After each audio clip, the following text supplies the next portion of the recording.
Okay, we have our RadioMaster Tx16S here. Kind of overkill transmitter for this project, but it's what we have. And we've got our ER8, which is a PWM receiver, also RadioMaster.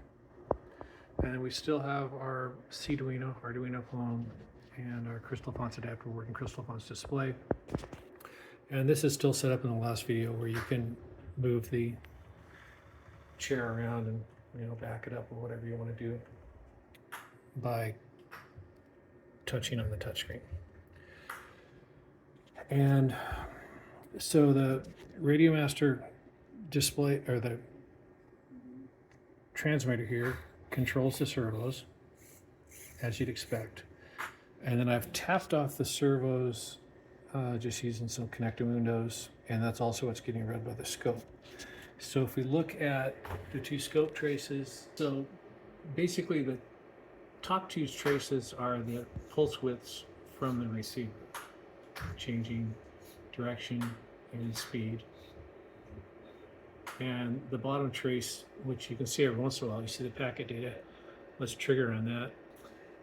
And I don't know if you remember, but in here, some of these packets control the speed and stuff. So as we change the speed, you can see those data packets changing the speed byte, and here you can see them changing the turn byte.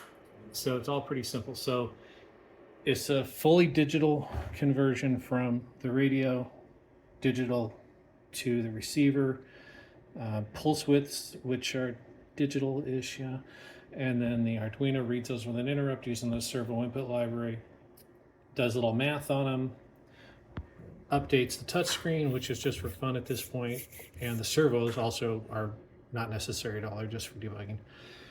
And then once it's got the updated data, it updates the packet, sends the packet over the wire to the Jazzy, and we can make the Jazzy go forward, turn right, turn left, and back up, and any combination, of course. Okay, some double-sided tape, a couple of cheap and cheesy power supplies, and some questionable splicing, and we got all this stuff mounted up on the rover and powered by the 24-volt batteries. So basically got 6 volts going over to the radio control. It's drawing 50 milliamp, 3.3 volts going to the display, and 1.4 amps. That's actually expected because the backlight's on there. So we can now move with the radio control, and I move the stick and you can see the dot move there. Display's just for debugging at this point, but it is nice debugging. And you can see it turn and turn the other way. So the remote control on the little Arduino doing its all work. My next little project will be to take this Metro Mini and put all the stuff on that. It should easily take care of it all. And also drop the display once the debugging's done. That'll make that a much tidier package. All right, so how does this thing do out in the yard?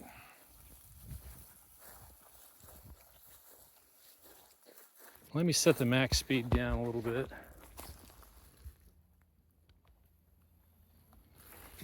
Okay, the max speed's pretty slow, so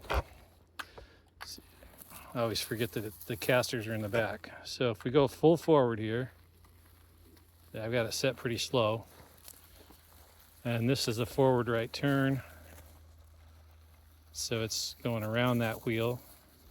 Full forward again. Forward left turn.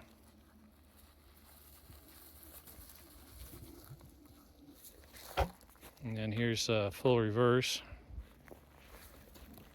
And then reverse turn. That one's just spinning right on that wheel. And the other reverse turn, pretty much spinning on that wheel. And then you got the zero turn, which is just hitting that and it'll just turn right on its axis.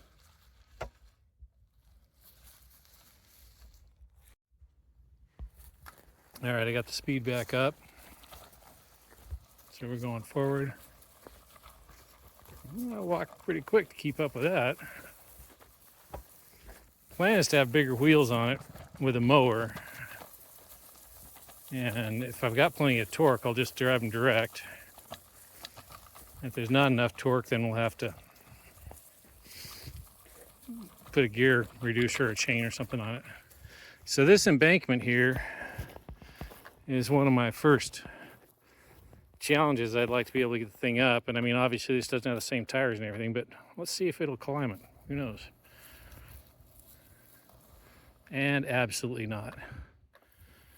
Let's back up here, turn around, see if it can back up the hill. Absolutely not. Well, that may have a lot to do with these tires, which are solid tires and honest to God have a sheen on them. All right, well, let's do a little range testing. Sorry. Get a better cameraman. So we'll drive behind this dog kennel here. See if the range holds up to that. It's doing fine.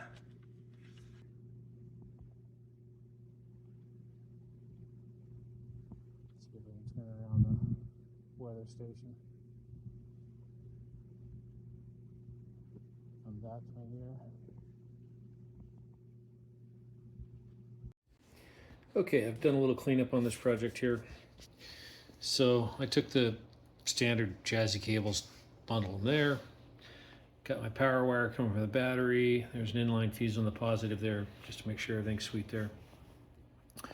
Switched from that big Arduino to a Metro Mini 328, which is an Uno compatible code-wise, but it's much smaller. And used the onboard regulator on that to take 6 volts. Have the 25 volts of the battery. This little power supply cuts it down to 6 volts, and that 6 volts feeds the internal regulator on the Arduino, the Metro Mini, and it also feeds the receiver. And the receiver channels 1 and 2 just go over to the Metro Mini. It measures the pulse widths. Pulse width creates a serial packet. Serial packet goes to this white line here onto the cord that used to go to the Jazzy joystick. We have the telemetry battery voltage line hooked up to the 25 volt batteries, and it's 24 volt, 2 times 12. But anyway, it shows you your 25 volts there on the battery telemetry on the transmitter. Super fancy. Whoa. So the only thing that I'm still working on is if you leave this thing for like 30 minutes, it will go to sleep. Something in this controller goes to sleep here, and you have to send a break, which you can do that by physically breaking this RS-232 line.